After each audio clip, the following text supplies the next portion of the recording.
Hey, everybody. Welcome to this episode of the Marketing Guides for Small Businesses podcast. I'm Ken Tucker of Changescape Web, and I'm joined by Paul Barthel of Changescape Web, and also today, Ian Cantle live from Outsourced Marketing. And Jen Kelly is going to join us via video today. So we're looking forward to that. So today, we're going to talk about a topic that I think is so confusing to so many businesses. There's so much crap out there. They're inundated with unsolicited emails saying, we can get you on the first page of Google. We can do it for $150 a month. We can do a one-time fee. We can do this. We can do that. So, I thought it would be good for us to kind of talk about some of the common SEO myths that are out there so that our listeners and viewers can maybe help get educated a little bit more on understanding what SEO is and trying to really dispel some of the myths, really just to arm you guys to help you make better decisions when you're investing in SEO, because we all believe search engine optimization, or SEO, is critical for almost every business that wants to grow and be found online. So with that, I am going to start out with Paul. Paul, let's start with this myth. Businesses don't need SEO because their Google My Business profiles enough. Is that fact or fiction? And can you kind of elaborate on why? That's a pure fiction, because all you have to do is look at the recent debacle with the Google business profiles, and the profiles got suspended. They made major changes, and it took 3-4 weeks to get it reinstated because so many of these Google business profiles got suspended for absolutely no reason. Some businesses didn't even make any changes to their business profile and they got suspended. And if you're depending on that and your business profile gets suspended for 3 weeks, and we saw with a couple of our clients, they took a major hit in their business, in phone calls. So SEO, obviously search engine optimization, is the process of optimizing your website and your content for search engines to be able to crawl your website, understand what your business is about. And there's a couple different things. There's what's called on-page SEO, which is optimizing your website and your content. There's off-page SEO, which, we'll call those directories, which also needs to be optimized, because over time, these directories, they crawl the website, they, you know, gather information, and your website, if you've been in business for a long time, you could have had different addresses, different phone numbers, and all this content or all this information, a lot of it can be wrong. And that sends a signal to Google that Google isn't sure what's correct, which address is correct, what phone number is correct. So that needs to be optimized. Then there's technical SEO, which is things like structured data that needs to be done. So all these things need your directories, your website, your Google business profile. Your address needs to be the same. Your phone number needs to be the same. So yes, you absolutely do need SEO, but it is a long-term play. And if you wait until your business isn't showing up on search the way you want it to, and you wait until your rankings start to tank, well, it can take 6-7 months for SEO to become effective. And a lot of times people, they'll call a marketing agency and say, hey, I need, my rankings have really started to go down and I need SEO. It's like, well, you should have done that 9 months ago. So yes, you do need SEO.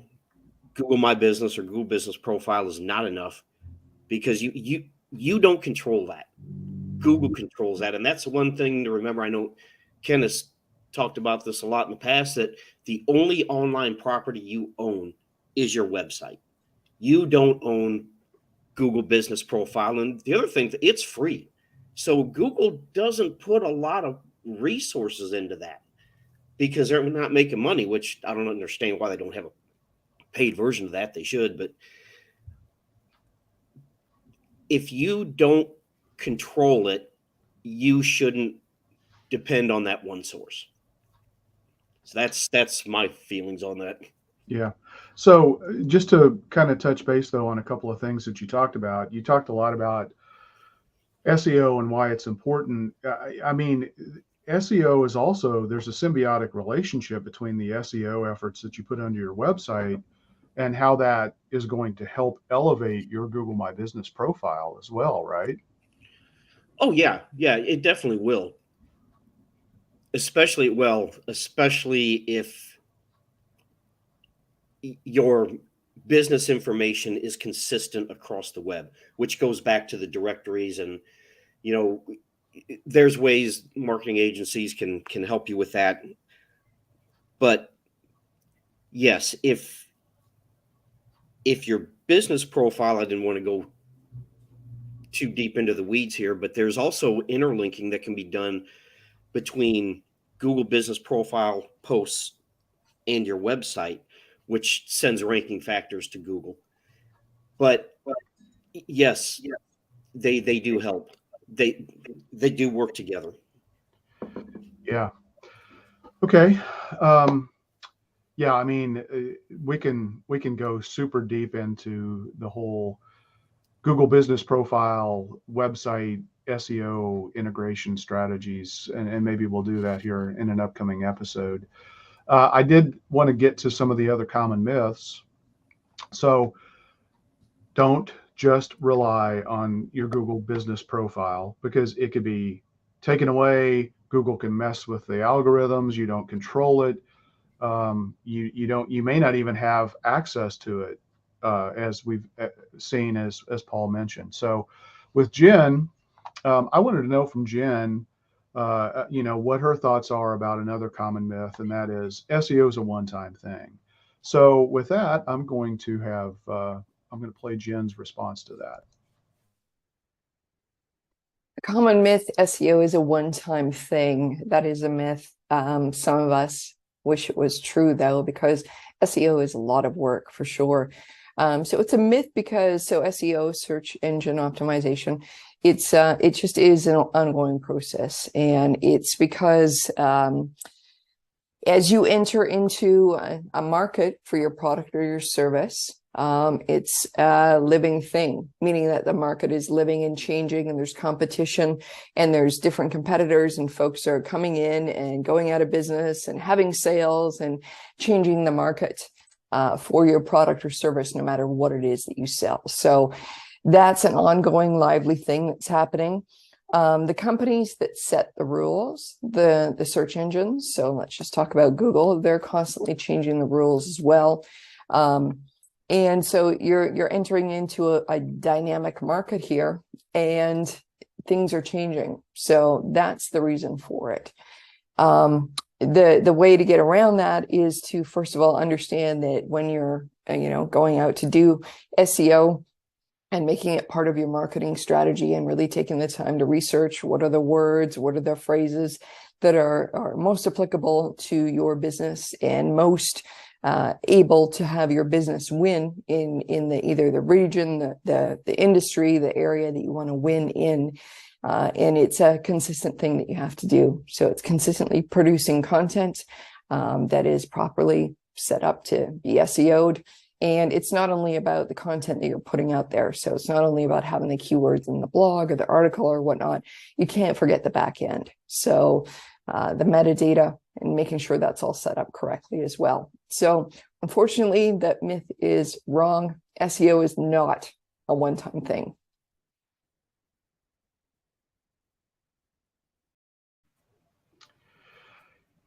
Yeah, it's so frustrating to me because I think too many people think, oh, well, I'll just have a new website built and, I'm paying a company to do SEO and they're just paying them literally to build a website, maybe host it, and they think they're all good. And the reality is, you know, uh, maybe it is good. I mean, maybe it was enough. Probably not. It's really, really rare when that happens.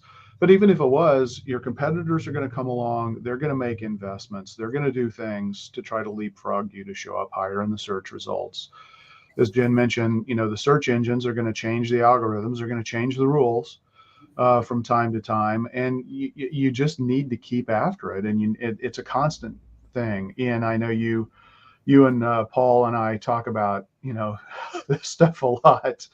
So I want to get into a topic, Ian, that I know you and I periodically disagree a little bit on. I mean, I'm always going to say local SEO is critically important. I think it just ultimately comes down to what fits within the budget of a business. But I want to hear your thoughts on what is your response when you hear somebody say local SEO is just not worth it or it's just too expensive? Yeah, yeah. Well, first of all, I would say I disagree 100% with that statement. Yes, there are circumstances where budgets might not allow for it, and that's certainly part of the equation that we all as business people have to figure out, right? But could it be effective for a business that doesn't have the budget? Absolutely. There is no business that would not benefit from ranking higher on Google or on maps or anywhere where people are searching for their product, their service, their food, their you name it, right? So is it worth it? Absolutely. The reason why it's worth it, and we kind of have orbited this thought, but we haven't really faced it head on, is why is SEO worth it? And the reason SEO is worth it is because that's people's behavior. The only reason Google is so successful as a search engine is because people search. And the only reason why Google is the search engine of choice is because Google offers up really great search results, right? That's what they thrive on, whether it's organic search results or paid search results. That is the core of their search business. So I think it's really important to understand, as a business, would you look at the universe of what you're able to attract as far as customers and just lop off 70% of it? No, like, it's ridiculous to even think that, except that's what people do because they have preconceptions of, oh, SEO doesn't work. Somebody tried, Bob tried it. It didn't work for him. He put money in. The people screwed him, whatever, right? And unfortunately, that does happen. You need to be very choosy about who you work with in SEO. And some of the things that you guys talked about and what Jen talked about too is that SEO is not a one-time thing, but it permeates through everything you do online as a business. Like it in fact, it can be a source of feeding the engine of the marketing and the customer acquisition and retention that you do. So and the reason why that's true is because Google is looking for behavior. So the Google algorithm is constantly changing, meaning if a new website pops up and it has relevant information, Google will feed that out. It will see what people do once they go to that website. First of all, is the website real or is it a broken link? Do they go there? How long do they spend on it? Do they look at multiple pages? Do they convert, meaning do they click on a form or a call button? All of that kind of stuff. So it's very sophisticated from a back end, but from a front end, if you're as a business doing the right things in order to attract and nurture prospective customers and patients, whatever it is, or whoever they are, and then you're doing the right things to engage and retain those people, right? You're going to do well in SEO with the right help. So I think it's just kind of a paradigm shift that some business owners need to make, is that, we might already have content that could be highly leveraged to help us show up on search engines, but we're not leveraging it properly. Or we need new content or better content because, the internet and people in general, remember, it's the people that Google is catering to. People in general want the most up-to-date, the most thorough, and the most valuable information. And that's what Google's trying to curate to those people through search engines. Yeah.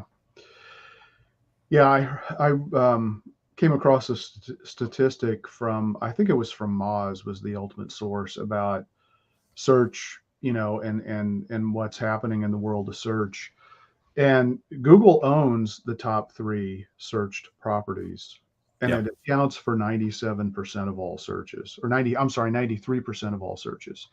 And that's regular Google search, Google image search, and YouTube. Yeah. And when you combine those 3, that's 93% of all searches done on the web. I mean, that's just crazy. Yeah. And if you're going to expect to show up in those search results, you got to do it. And most businesses tend to be local businesses, and that's as Paul's mentioned, and I'm sure you've talked about it before too. It's a different algorithm that's triggered when you're dealing with local businesses, when based on the search behaviors and the search phrase that somebody types in. So yeah, it's absolutely huge. And can I just add one thing? I meant to include this, but I rambled on. The one thing I want to impress upon people is that when we're working with clients, regardless of where they are in search engines at the beginning of working with us, but when we introduce a systematic approach to marketing in their business that has a very strong SEO focus that feeds everything else we're doing for them, like the power of that from a visitor standpoint to their website, and a growth standpoint from conversions that result in more patients, more customers, more clients, is astounding. And it, regardless of if we're spending money on ads for that client, organic always outpaces ads, not only from a volume standpoint, meaning we attract way more people through organic over time because it takes time to grow this beautiful SEO tree. But when it starts to bear fruit, man, that fruit is way bigger than your ad spend, because most people can't spend, hundreds of thousands of dollars on ads. Right. So it displaces your spend, which is beautiful. Like it essentially becomes free traffic from your investment you've already put into your marketing. But it becomes the number one source of traffic, conversions. And the beautiful thing too is that the return on marketing spend, so your return on your overall marketing spend for SEO, will be so much smaller than it will be for your ad spend. So that's what, when we report for clients, they want to know their return on ad spend, because that's something they can lever up or lever down very easily by spending more money. Right. But we also show, hey, once we take your return on ad spend and then we add in the organic to that and show you your overall return on marketing, it is incredible to see how that cost per lead shrinks so much more. Well, and an SEO strategy truly is an investment if it's done right. Yeah. Because everything you do to address SEO, if you're following SEO best practices, you're not doing any black hat, type of crap out there. It's an investment that is just going to build and amplify over time. I've got to get that word in. Yeah. What else? What might it do for you, Ian?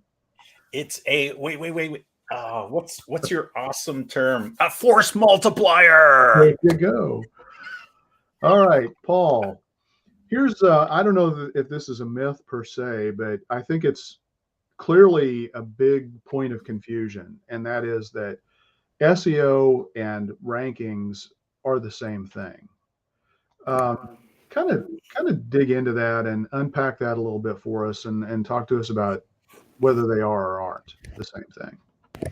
Well, kind of goes back to something Ian said, that, Bob tried SEO and it didn't work. Well, maybe that's because Bob hooked up with somebody from India with the free Gmail address that says guaranteed SEO ranking first page, $50 a month. Well, first of all, anytime somebody guarantees first page on Google, that should be a red flag, because you really can't guarantee that. But it goes back to intent. And a lot of these, yeah, they'll get you on the first page, but they'll get you on the first page for something nobody searches for. So if nobody's searching for it, obviously that search term is going to show up first page.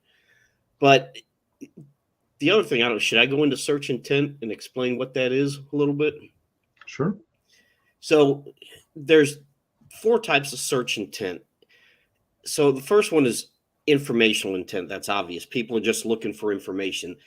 They're probably not going to convert, at least not on that search. They might down the road, but they're looking for information on a product or service. Maybe they're looking for information on different companies, different businesses, what they do. And maybe they're looking for reviews to see if people trust this business. The second one would be navigational intent, and that's usually they're looking for a specific website or a specific product or service, and they're probably not going to convert either, at least not on that visit. So the third one would be transactional intent, and this is they're looking to buy. This is that bottom of the marketing funnel, as we talk about. And they've done their research and they're looking to buy. And those are the ones that are going to convert. And then there's commercial intent. So again, this is where they're probably in the middle of the funnel. They've done some research and they're not quite ready to buy, but they're narrowing down their options, so to speak. And your SEO, your website, your content, it has to fit all these different phases. And the reason I went into that is because, like Ken said, it may or may not be a myth, but your content on your website has to be relevant to the search. And because there's these 4 different types of intent, you need content for each stage of that, and that guides them from the top of the funnel to the bottom to where they convert. But it's definitely a myth in the sense, because we've all got these emails about we're going to get you on the first page guaranteed, and we can do it for $50 a month. No, they can't. And like I said, yeah, they'll get you on the first page, but they'll get you on the first page for something nobody searches for, which doesn't help you. Yeah. Yeah, it's just, here's another tip. Paul, you mentioned it at the very beginning of your discussion there. If you get an email, look at every sender that sends you an email. And if that sender is using a Gmail address representing themselves as a business, don't do business with them. Or any free, I've seen them come from Yahoo. Well, Yahoo, any free email. If it's not coming from a domain-based email, that's a big signal for you right there that it's a very one-dimensional or pretty contrived service that is probably not worth investing in. So that's an easy way to kind of just quickly tell. Open up the email, look at the sender, see what this email address is that they're sending from. That's a huge clue right there. Can I jump in, Ken? Just with regard. Okay, thanks, man. Just with regard to the connection between SEO and rankings, I like to think in analogies or word pictures, and I always think it's kind of the equivalent of like an apple tree farmer. So an apple tree farmer is doing all of the work. He buys the seeds, he plants the seed, he waters the seed, he fertilizes the seed, he attaches a rod to hold up the seedling as it's growing, he protects it from the environment. But then as it gets to fruition, that tree gives you fruit, right? And so to me, all of the work that goes into growing that tree is similar to search engine optimization. It's all the work that goes into it, but then the fruit is the ranking, and then the eating of the fruit is the conversions. You get more customers and clients. But it's an imperfect analogy, but I always try to think in like, what's the simplest way to explain this to somebody, because they're tied together, right? Yeah. You're not going to get the rankings without the optimization, but it's hard for people to understand sometimes. But at the same time, you can get rankings without a whole lot of optimization if you pick an obscure, never searched for, phrase that you optimize around. It's just not going to do you any good. So technically, you can rank number one for a phrase, but is it the right phrase? And that's, to your point, Ian, and also, Paul, as you talked about, it's all about the buyer intent and the relevancy of what's going on. Yeah. And it depends on your industry, right? Like there was a time where certain industries were so far behind in SEO that there were powerhouses because they just happened to have a website before anybody else. And that was the one that Google looked at. But then once their competition started to invest, they lost their position, right? So there's very few of those. In fact, I can't even think of one industry that's left like that. Maybe there's a very obscure geographic location where you could have a business and you have no competition and you might not need to invest much. But I bet the people surrounding that location, even miles and miles, 100 miles away, would outrank you sometimes because you haven't put the effort in. Yeah. I went back to the early days of SEO, and I hope to God this still isn't a prominent thing, but I know it is because we hear it from time to time. And that is, you really need to use your keyword phrases often on each and every page. And, really just kind of, if you don't do it, 6 or 7 or 8 or more times, you don't have a chance to rank. So I asked Jen if she could kind of talk about that. So here's what she had to say. So using your keyword phrase often on the page. So what's often? So you can use it a couple of times. I think in some of the research I pulled up was 1 to 2% per page per document that you have written out there. But really, if you're doing anything more than that, it's considered keyword stuffing. And it's the type of thing that Google can pick up on. It's also the type of thing that a human can pick up on. You have to remember you're writing and producing your content for a human to get to know, like, and trust your business, your company, your product, and bringing them willingly down the funnel to try and then eventually buy and hopefully repeat buy and then refer your business. So in order to do that, you need to be writing and producing and creating your content for a human, not for an algorithm. And humans certainly know when a phrase is repeated more than once, more than twice, in a way that upsets the flow of the written document. You're going to lose people. You're not going to sound very sophisticated. It's not going to be a pleasure to read. It's not worth doing, and you can get caught for it. So use your keyword phrase 1 to 2 times. You could use it in the headline. You could use it throughout the body. You could use it in a subhead. If you need any kind of help with that, there is one tool that we use. It's called Yoast, rhymes with toast, and it can scan your page or your blog and see how many uses of your keyword there is, and make sure that you're not overdoing it. And then if you've actually underdone it or not done it enough, it will help you give you hints a little bit. It goes, if you haven't used it before, it goes basically like a traffic signal. Like red is a problem, yellow is all right, but getting there, green, get the green lights, and you're good to go. So if that helps you, to get started or to use it all the time, so you understand how you're doing with your keywords on content, I'd suggest you pick up a tool like that. There is a free version and of course a paid version for more support as well. So give that a try. And I have to bust the myth. You should not use your keyword phrase super often on your page or your documents. So first of all, Yoast is a plugin for WordPress. So if you're using another website platform, you're going to have to find another tool that's similar to Yoast. But it is a great tool. It gives you a great guide, gives you instant feedback. It really can be a beneficial tool.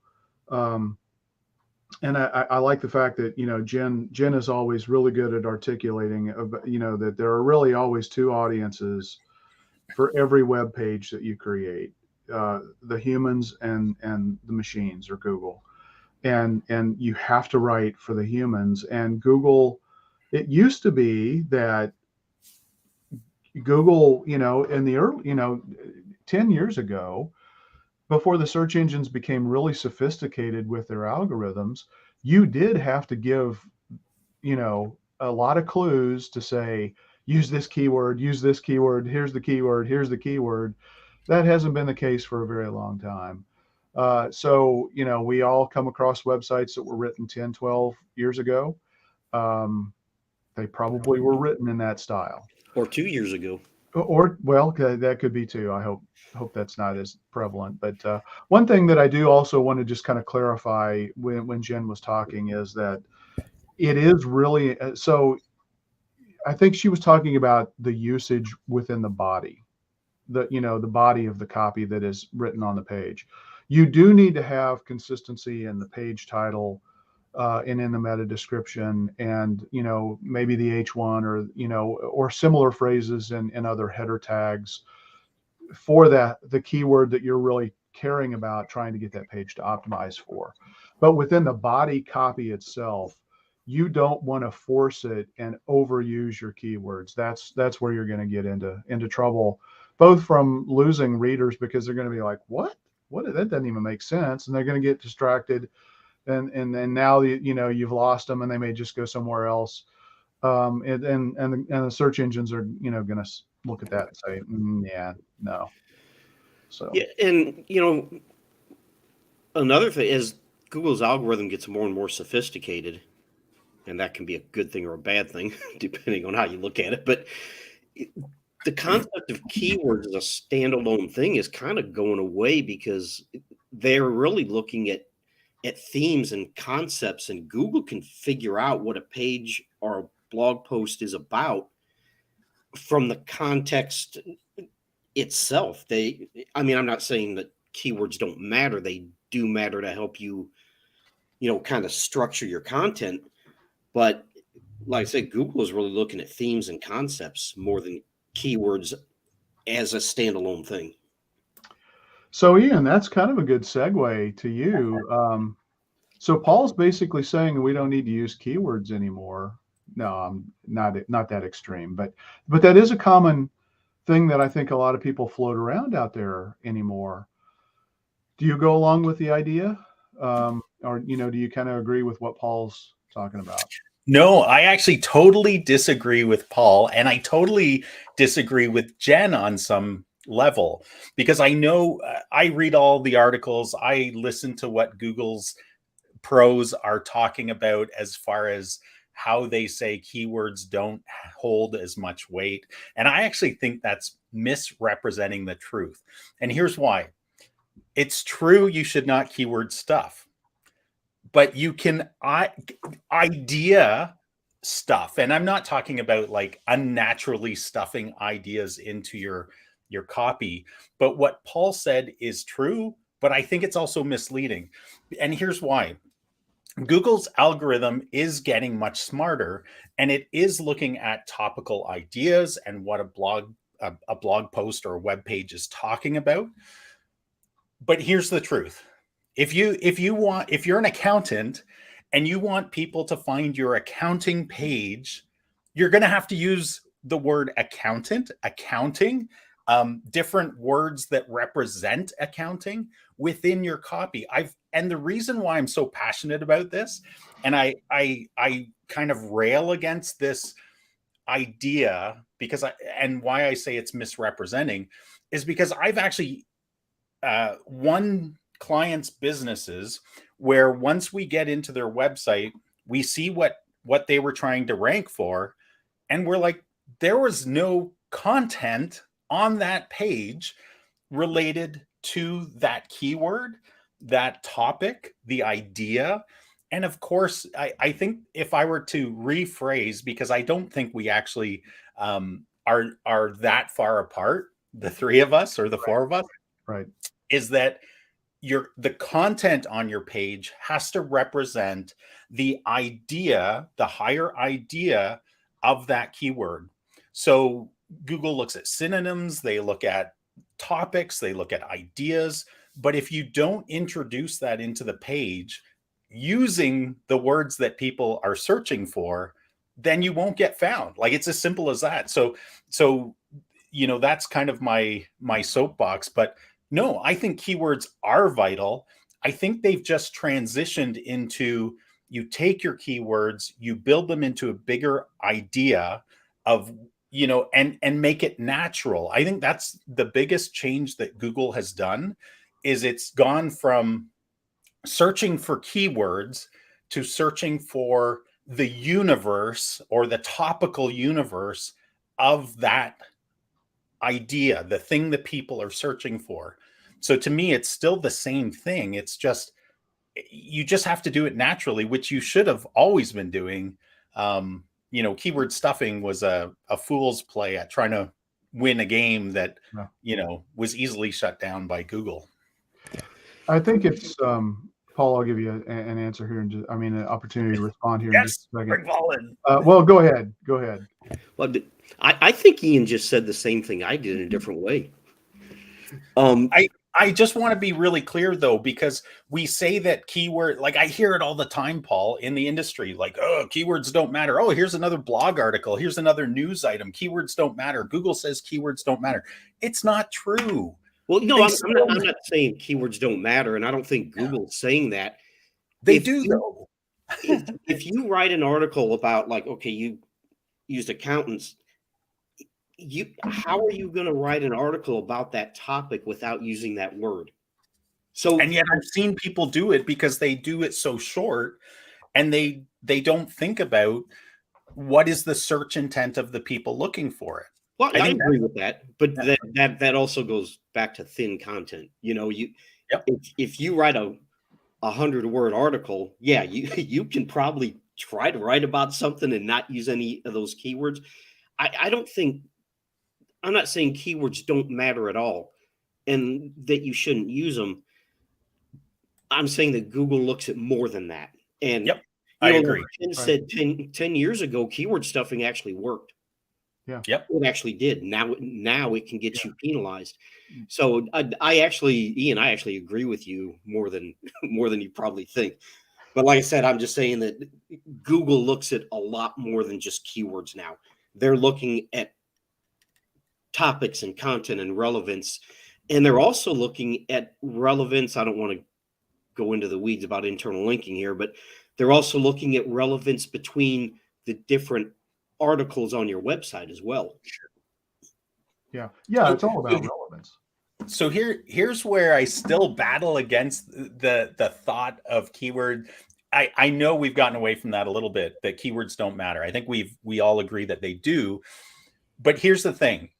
How do you do keyword research? How do you research what people are interested in and find out the volume of searches? It's by keywords, because people enter words into Google to find. So to me, it's industry semantics about a term that, it drives me nuts, because I like words to mean something. So right. I think it's just the legacy of the use of the word keyword, throughout the history of SEO. And then voice search throws a whole other wrench into the works. What's that? So voice search throws a whole other wrench into the works. Yeah. Except those are just words that are spoken that are converted into digits, right? Like, to me, it's still the same thing. It's just Yeah. nuances of the same thing. It used to be a very literal thing, and a keyword was one of the things that, one of the pieces of metadata that you put into your page on the back end to help tell Google this page is about this. So, And you still do. well, yeah, but most people think that Google doesn't look specifically at that piece of metadata any more than the same way that it used to. But Ian, I absolutely agree with you. The keyword is the organizing concept about what Right. you are writing about. And if you're writing about something, you ought to be using the words about which you're writing, if I used proper English on that. Um, and so you can't avoid it, but as you guys both mentioned, you got to look at semantically similar keywords. The search engines are smart. They figure it out. You don't want to just repeat and say the same phrase over and over and over again, because that reads really robotically. Dentist in Brantford, Ontario, and every You time were so you close. mention what It's Bradford. There is a Brantford, Ontario as well. All right. Well, so who I wasn't necessarily talking about your location. But, I mean, if you read that in the middle of a sentence, if you're looking for a dentist in Bradford, Ontario, and then the next paragraph down, it's like, when you're ready to hire, or when you're ready to schedule your visit with the dentist in Bradford, Ontario, it's really artificial and really obnoxious. So, that's what I think we're all trying to talk about, is you don't write that way anymore. You don't have to force it that way anymore. People who do that, or if you haven't touched the copy on your website for 5 or 10 years or longer, you probably have a lot of that, and it's probably not helping you, and it may even be hurting you. So it's thematically relevance that's the critical thing. And in order to do that, you've got to use the words that make up the keyword. Remember the day when people would build websites and they'd keyword stuff at the bottom of the page? There'd be like a white bar, and it was actually, you'd highlight it and there would be white text on a white background with the keywords. Right. Yeah. All of the keywords for the entire site. That's right. That's right. Yeah. And Google will penalize you for that. They can actually pick up on that. Yeah. Yep.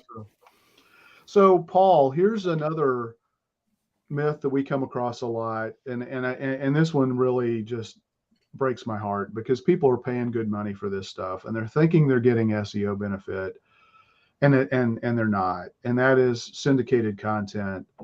They think that syndicated content helps with SEO, and by syndicated content, I mean there are these people who produce the same blog post article and share it out to dozens of websites, and it's either automated and syndicated using automation, or there are companies who literally take the same article, copy it and paste it and post it on the website, and they don't change a damn thing, except maybe they do change like the location, or something like that, but everything else is exactly the same. So talk about this idea of syndicated content. Yeah, like you said, content syndication it's republishing a piece of content. And if done correctly, it doesn't hurt you. It's not going to help your SEO, because there's something Google refers to as the canonical source, or the original source. And if you're republishing a piece of content, you're not the original source.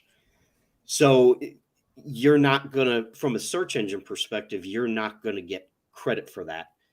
And keep in mind that content syndication is not the same thing as guest blogging. I think there's some confusion there. Some people think they're the same thing and they're not.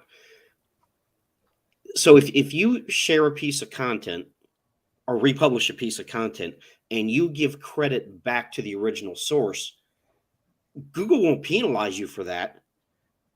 It's just not really going to help you from an SEO perspective, because Google wants to give credit to the original source of the content. So I'm not saying don't do it. I'm saying don't depend on it from an SEO perspective. And I would even say, a lot of businesses that we talk to, and it seems like accounting firms and attorneys are, industries where this happens all the time. Um, it's not helping you with SEO. Flat out not helping you with SEO, as Paul explained.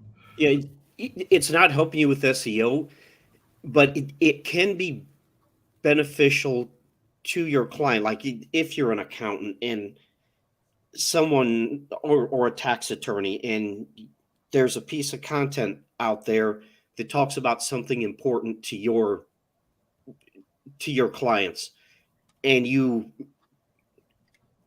republish that on your website, it's beneficial to your clients, but again, it's not going to help you from an SEO perspective. Right. I mean, those are pretty technical fields. Medical would be another, where there's only, and maybe even legally or due to statute or laws that are on the books, there are only certain ways that you can say certain things. So sure, you've got to do some of that from time to time. Just look at your analytics and see how many people are actually going and reading that content. And as Paul said, look, it could be that it provides value to your website visitors. Just don't expect it to help you get people on your website in the first place and make your website more findable. So it has its place for sure, but justify the investment you're making by looking to see, does anybody ever go visit those pages? And it might be one of those things that you would be better off putting that into an email newsletter and getting it to your customers or your clients that way. Yeah, absolutely. And the other option is you could, there's no reason why you can't take great blog articles, like syndicated blog articles, and rewrite them. And why I say that is, Ken, you were talking about how in some industries, there's only some, you might even have trademarked things, like in the dental industry, you have Invisalign, right? Which is one of the top clear aligners. And so a lot of dentists in the same geographic area will have Invisalign on their website, and they'll all be saying similar things. But if you do it in a natural way in which it's fresh copy, that kind of stuff can help you. And you can certainly also take really great blog articles and rewrite them, like have a writer rewrite them. And those can be extremely powerful, right? Because the ideas are all there. It's just you're reshaping the ideas into powerful SEO. Yeah. The sad thing to me is a lot of people think they're getting SEO when they sign up and they get this content fed to their website, and they think they're free and easy, and it's like, oh, cool. I'm writing a check for, hundreds of bucks a month, but I'm getting this content on my website. And if you think you're getting it for the SEO value, right, it's not. I agree with you 100%. It's not happening. And unfortunately, that's the number one reason why people tell me that they pay for that stuff. And it's like, it's not giving you SEO value. So another thing that I think there are a lot of myths around, and that's, regarding social media. So I asked Jen a couple of questions. One is that social media just flat out doesn't help with SEO. But the other question I wanted her to address also was a common myth that you can just do social media and not do any SEO. So I wanted to get her thoughts. So here's what she had to say. So another common myth about SEO: social media doesn't help SEO. Just do social media instead of SEO.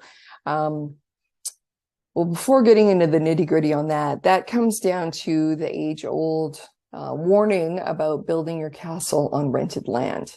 And as much as the social media channels, social media networks are helpful to connect, can expose your product or service to many different people, many different industries, a larger audience than you currently have. At any one time, those platforms can go through changes that you may not agree with, that really impact your ability to promote, that don't fit well with your strategy. And they can do that because they are owned by somebody else. So even if you are a paid user on it. So for example, even if you're doing social media advertising, you're paying for access or to run ads on it, and you fancy yourself a customer there. Unfortunately, and they have proven time and time again that the folks that own those social media channels are in charge and they will do what they want. So with that, for sure, use social media as part of your marketing strategy and part of your marketing execution. But what you always want to be keeping in the back of your mind is, how do I get these people that I am meeting or exposing my company to, how do I get them to come closer to me, back to my owned areas? So how do I get them back onto my email list? How do I get them back onto my website? So they get to know more about my company on my terms, that kind of thing. So, I mean, that's why you would not want to use one over the other. So with that, social media can be great for a lot of different things for sure, but just know that it is rented land and use it as such. You know, I think it's interesting. Every time I go, and I haven't, done this for a couple of years because of the whole COVID situation, but when you get into a room with, more than a dozen people, maybe a couple dozen people, somebody in there is saying, man, I'm just killing it on social media. That's how I get all my business, yada, yada, yada. And so, they're like, yeah, you don't need to be paying for SEO. You need to do this. You don't need to do that. We've all come across those people. If you network in any event, you're going to run across people. That is absolutely the exception rather than the norm. And it is, as Jen said, you're building your house on rented land. So if that was your strategy on Facebook 2 years ago or 4 years ago, you were probably getting really good results. Today, you may not be getting those same results because Google doesn't give priority to the page's content. And if you're doing it as an individual, it's really not in the spirit of what you're supposed to be doing on Facebook. You're not supposed to be selling through your personal profile on Facebook. And I know people do it. You might get some benefit. Obviously, you want to amplify what you're doing through your personal profile because you've got a lot of completely different connections. But I think social, is seen as absolutely an alternative to doing search engine optimization. We're all huge fans of omni-channel, and we all know, and we see this all the time, the importance of getting people off of social and onto your website. And there is an SEO benefit to that. And you have to do that by design. You've got dwell times. If you're getting people to come read a blog post and they're spending time on your website and they're clicking through to other pages because you caught them while they were on social media and that's how you got their attention, then it is, important and has a lot of interplay with SEO. So I think social has, and SEO should be intertwined. Yeah. Yeah. TikTok. All you need is TikTok.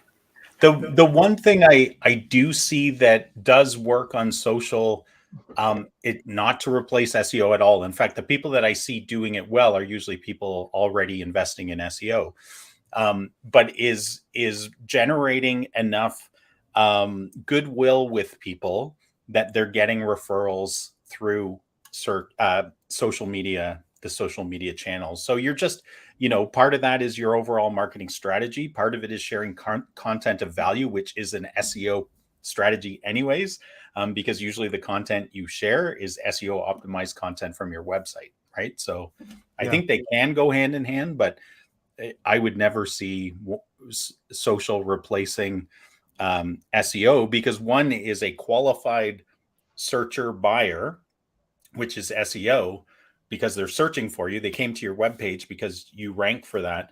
And the other is very interruptive. You have no control really over what's happening there unless you do paid ads. And then now we're getting into the paid discussion rather than organic social. And actually, it's a hell of a lot of work. I mean, you have to do networking, you have to join local groups, you have to be parts of conversations, You got to be posting interesting, share-worthy content and comment-worthy content. That just doesn't happen. It takes a lot of work. And there are people who I think are just natively really good at SEO. Mm. I'm sorry, at social media, but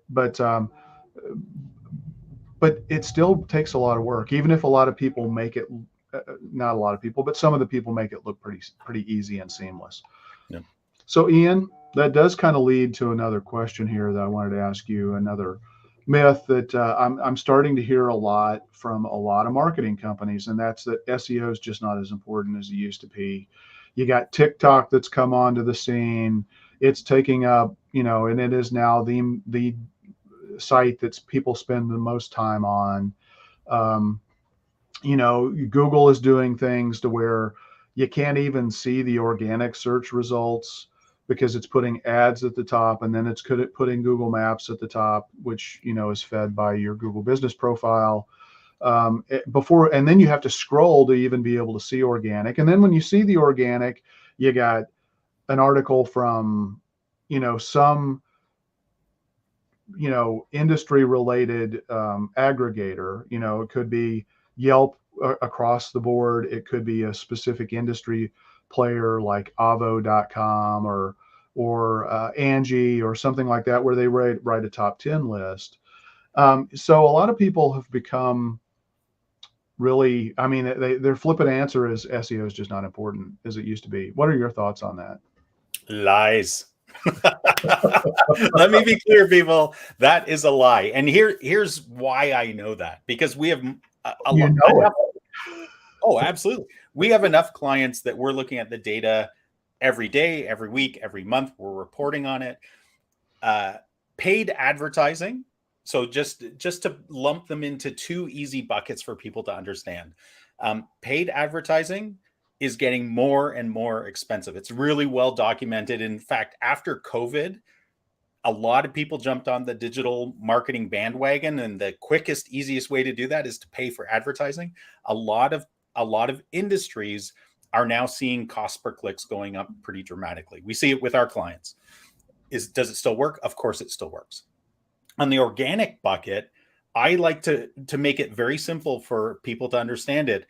That's everything organic, and SEO is intertwined with everything organic. So meaning your Google My Business, your directory profiles. I would even say some of your social media organic is related to SEO if you're using the content you produce for search engine optimization within those channels. So to me, the proof is in the data. And the data is showing the lion's share of good quality traffic and conversions, and the cost per conversion being much lower than paid options goes to organic. So if you can get search engine optimization running well for your business, you rank better on search engines, you show up more on Google My Business, you're in directories, you're using the content well throughout your different channels, the omni channels, you are going to see much better return on investment. And ultimately, that's what it's all about. That's you're in business to get more customers, clients, and patients. And the cost per acquisition, you need to have your finger on the pulse of that, and it needs to be getting lower, not higher. So I think that's where SEO works when done properly, when you hire legit, good quality people, agencies to support you, and who are providing real reporting on the results of what's happening. And I stress that because I can't tell you the number of clients I've taken over the accounts for where they show me the reports they were getting from their past agencies, and they were horrible. They were what you guys were talking about earlier, where they were ranking number one in Google for keywords that didn't matter to anybody. The search volume was so low, or the intent to buy was so low, they didn't matter, right? So SEO is absolutely important, and I think it's growing in importance because the costs for other things are growing as well. We all approach SEO. I mean, it's just simply a part of an integrated marketing strategy. Like you said, it's omni-channel, it's consistency across messaging and platforms. all driven by good, solid content, well thought out, organized, planned, monitored, optimized. I mean, keyword research driven. yeah, Right? yeah. So I mean, it doesn't just happen by chance, and um, so I mean, hopefully this has been helpful for everybody. I know we talked about a lot of different things. You guys have any other points you want to make? I feel better. Thanks for letting me get it off my chest here. So. You're welcome. Paul, you good? Yeah, I guess the only other thing I'd say is that a lot of the SEO myths are kind of grounded in things that used to be true, like keyword stuffing. It used to work, doesn't work anymore. 10 years ago, Google had a problem if you had an accordion, or tabbed content. Google had a problem picking up on that. Now they don't. So I think a lot of these myths come from outdated knowledge. Yeah, and hopefully, we've talked about this enough throughout this broadcast. SEO is not this one-dimensional thing. It's not just doing on-page SEO. I mean, it's integrating into the entire ecosystem of the web, and doing that with the highest relevancy that's aligned with the searcher's intent. And when you can do that and execute on that, you're going to see really strong results. Give the people what they want, people. All right, Ian, take us out. All right. Well, thank you for joining us today. And like us, share us, and then, of course, keep calm and mark it on.